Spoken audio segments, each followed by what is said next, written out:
ভোলার বাজারগুলোতে বেড়েছে শাকসবজি সহ মাছ মাংসের দাম। আরো জানাতে সরাসরি যুক্ত হচ্ছেন সহকর্মী ছোটন সাহা। ছোটন, বাজারের পরিস্থিতি কেমন দেখছেন? দাম নিয়ে কি বলছেন ক্রেতা বিক্রেতারা, জানাবেন। ব্যবধানে কিন্তু নিত্য পণ্যের দাম বেড়েছে, আমরা এমনটি জেনেছি। বিশেষ করে কাঁচামরিচের দাম বেড়েছে। আপনার 80 টাকা যে কাঁচামরিচ ছিল সেটি কিন্তু আজকে কেজিতে বিক্রি হচ্ছে 120 টাকা, এবং একই সাথে পটল, ঢেঁড়স, বটবটি সহ যে অন্যান্য নিত্যপণ্য রয়েছে, গাজর রয়েছে, সেগুলো কিন্তু গড়ে 5 থেকে 10 টাকা পর্যন্ত বৃদ্ধি পেয়েছে, এমনটি আমরা জেনেছি। এবং আজকে এখন আমরা ভোলার কাঁচা বাজারে রয়েছে, একটু চিত্র দেখাতে চাচ্ছি।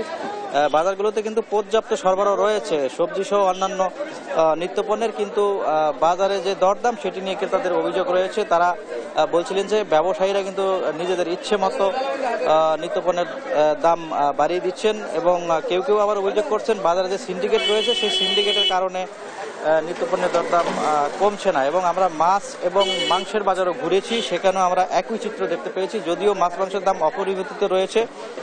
কিছুদিন আগে ইলিশ ধরা শুরু হওয়াতে ভোলার বাজারে ইলিশের পর্যাপ্ত সরবরাহ রয়েছে, কিন্তু দাম অনেকটাই আকাশ ছোঁয়া।